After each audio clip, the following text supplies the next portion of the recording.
ओम सुप्रभातं प्रिय विद्यार्थिनः भवतां स्वागतं। भवन्तः कथं सन्ति? उचितम् अतिशोभनम्। प्रिय विद्यार्थियों, संस्कृत के इस कक्षा में आप सभी का स्वागत है। आओ आज हम पाठ 8 के अभ्यास की ओर चलते हैं। मुझे पूर्ण विश्वास है कि इस पाठ की हिंदी को आपने ध्यान से कर लिया होगा। आओ अभ्यास की ओर चलते हैं। प्रश्न नंबर 1 है शुद्धानि अशुद्धानि। शुद्धम और अशुद्ध में आपने उत्तर देना है। बालकः आलः महान वैज्ञानिका अभवत्। हिंदी आपको आनी चाहिए। सबसे पहले बालक आल महान वैज्ञानिक हुआ। हमने पाठ में पढ़ा बालक आल जो था वो महान वैज्ञानिक हुआ, तो इसका होगा शुद्धम। दूसरा है आलह मूर्ख न आसीत। आल जो था वो मूर्ख नहीं था। हाँ, वो मूर्ख नहीं था। अगर वो मूर्ख होता तो वो इतने बड़े आविष्कार नहीं कर पाता, तो इसका भी होगा शुद्धम। तीसरा है आलह परिश्रमी आसीत। आल जो था वो परिश्रमी था, तो हमने पढ़ा कि वो परिश्रमी था, तभी उसने इतनी सारी चीज़ों का आविष्कार किया और महान वैज्ञानिक बना, तो इसका भी शुद्धम। बालकस्य माता तम मूर्खः इति अकथयत्। बालक की माता उसे मूर्ख कहती थी, तो हमने पाठ में पढ़ा कि माता उसे मूर्ख नहीं कहती थी, तो इसका होगा अशुद्धम। बालकस्य माता तम प्रतिदिनम अपाठ्यत। बालक की माता उसे हर रोज़ पढ़ाने लगी, इसका होगा शुद्धम। माता उसे हर रोज़ जो था वो पढ़ाने लगी, इसका होगा शुद्धम। दूसरा है मंजूषाया उचितम पदम जित्वा रिक्त स्थानानि पूरयन्त। मंजूषा साइड में दी गई है, इससे आपने रिक्त स्थानों को चुनना है और भरना है। पहला है एकः डैश आसीत, तो बालक के बारे में पढ़ा, तो बालकः। तस्या डैश आलह आसीत, उसका क्या आल था? नाम। तो यहाँ पे करेंगे तस्या नाम आलह आसीत। सह डैश न आसीत, वह क्या नहीं था? मूर्ख नहीं था, तो सह मूर्खः न आसीत। तस्या डैश तम अपाठ्यत, उसकी कौन उसे पढ़ाती थी? माता। तो तस्या माता तम अपाठ्यत। धन्या मातु डैश, माता की क्या धन्या है? महिमा। धन्या मातु महिमा। तीसरा है विपरीतार्थक अर्थात उल्टे शब्द, जैसे रात दिन माता पिता इत्यादि। पहला है मूर्खः, मूर्खः का होगा विद्वान। दुखी सुखी, सत्यम असत्यम, दिवसे रात्रौ, बुद्धिहीना बुद्धिमान। प्रश्न नंबर 4 है एतेषां प्रश्नानाम् उत्तराणि एक पदेन लिख्यन्तु। इन प्रश्नों के उत्तर एक पद में लिखो। अगर एक पद में बताया है तो आपने एक ही पद में लिखना है, पूर्ण वाक्य में लिखने की आवश्यकता नहीं होती, इससे मार्क्स भी आपके कट जाते हैं। एक पद में पूछा है तो एक शब्द में ही लिखें। पहला है बालकस्य नाम किम आसीत, तो आपने पाठ में पढ़ा उसका क्या नाम था? आलह, तो आलह लिखेंगे सीधे। दूसरा है मूर्खः कः भवति, मूर्ख कौन होता है? तो हमने पढ़ा जो बुद्धिहीन होता है वो मूर्ख होता है, तो बुद्धिहीनः। तीसरा है बालकम का प्रतिदिनम अपाठ्यत। का स्त्रीलिंग का है, तो पढ़ाने वाला भी कोई स्त्रीलिंग का ही होगा, तो उसे कौन हर रोज़ पढ़ाता था? माता। चौथा है किम बालकः महान वैज्ञानिका अभवत्। क्या बालक महान वैज्ञानिक हुआ? तो हमने पढ़ा पाठ में कि महान वैज्ञानिक हुआ, तो इसका होगा आम। महावैज्ञानिकस्य मार्गदर्शिका का आसीत, तो उसकी मार्गदर्शिका उसकी माता थी, तो माता। ये हमारे एक पद में उत्तर थे।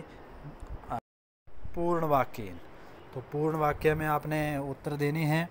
जैसे पीछे एक पद में पूछा था तो आपने एक पद में उत्तर दिया। अब पूर्ण वाक्य अर्थात पूरी लाइन में जो है आपने उत्तर देने हैं। पहला है बालकः आलः मातरम किम अपृच्छत।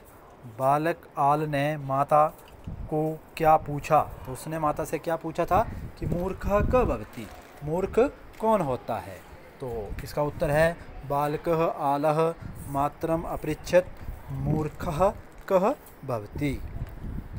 आगे जो है कः कथयति अहम विद्यालयम न गमिष्यामि।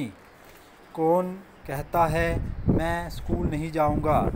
तो हमने पाठ में पढ़ा कि जो महान वैज्ञानिक बना जिसका नाम था आलह, तो वह कहता है कि मैं स्कूल नहीं जाऊंगा। तो इसका उत्तर होगा आलह कथयति, पूर्ण वाक्य में अहम विद्यालयं न गमिष्यामि।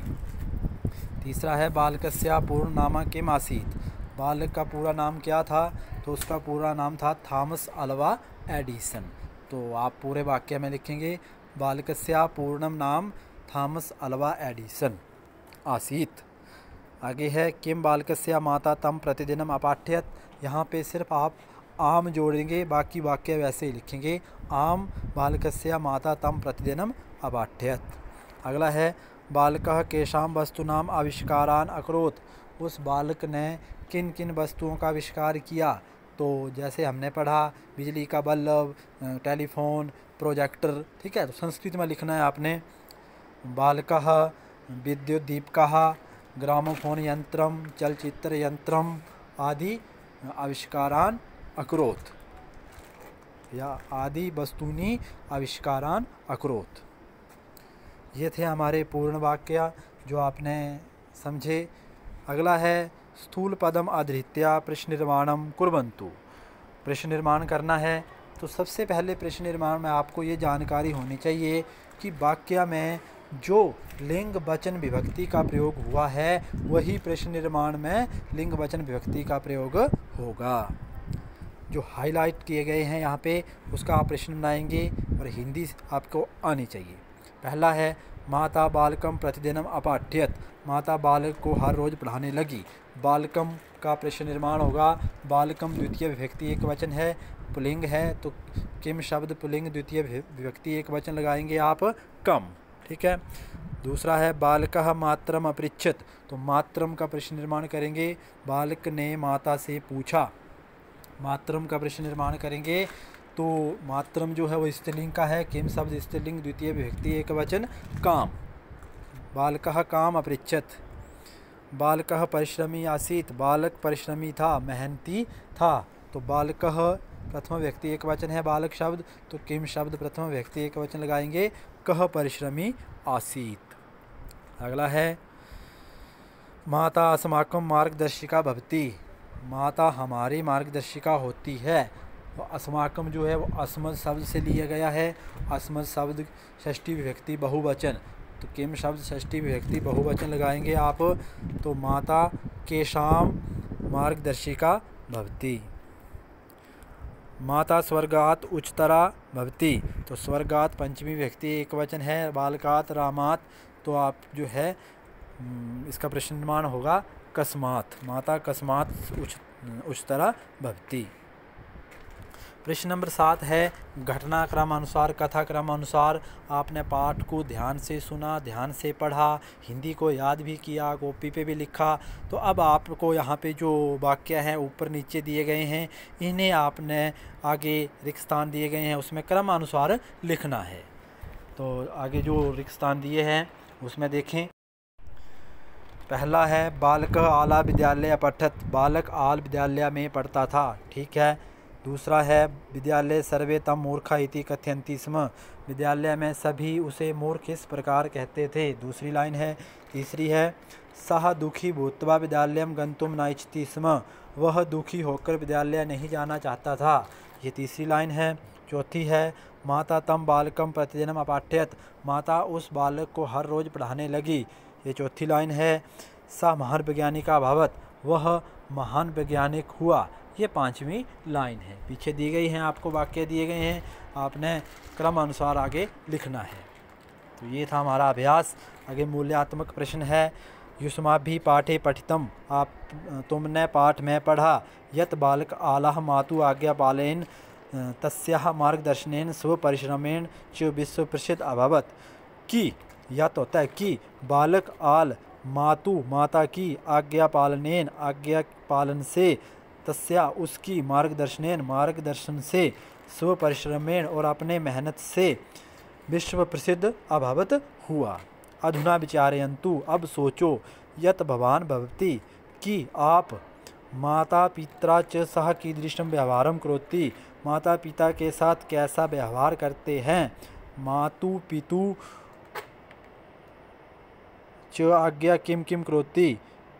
माता पिता की आज्ञा का पालन करने के लिए आप क्या क्या करते हैं। ठीक है ना। आप अब इसका आप कंपैरिजन जो है अपने साथ भी करो कि माता जो है हमारी मार्गदर्शिका होती है, गुरु होती है, हमें माता पिता की सेवा करना चाहिए। तो आप अपने माता पिता के साथ कैसा व्यवहार करते हैं। अगर अच्छा व्यवहार करते हैं, अच्छी तरह से उनकी बातों को मानते हैं तो बहुत अच्छी बात है।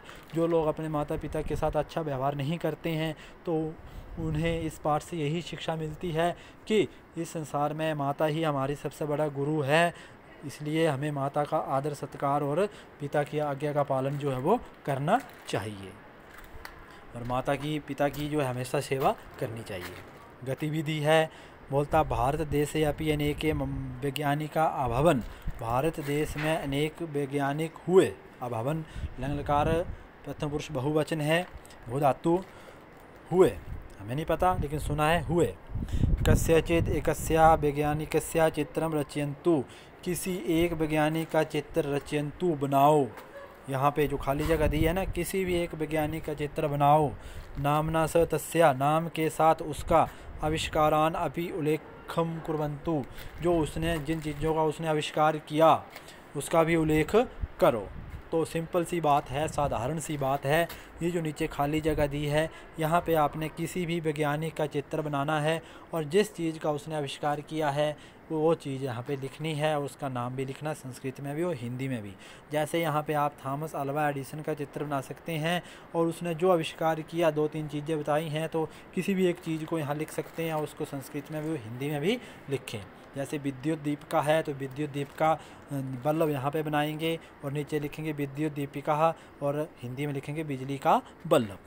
ये था हमारा आज का अभ्यास जो हमने समझा। तो मुझे पूर्ण विश्वास है आपने इसे अच्छी तरह से समझ लिया होगा। आगे अभ्यास जो है हम कल करेंगे। भवतां दिवसा मंगलमयमस्तु। धन्यवाद।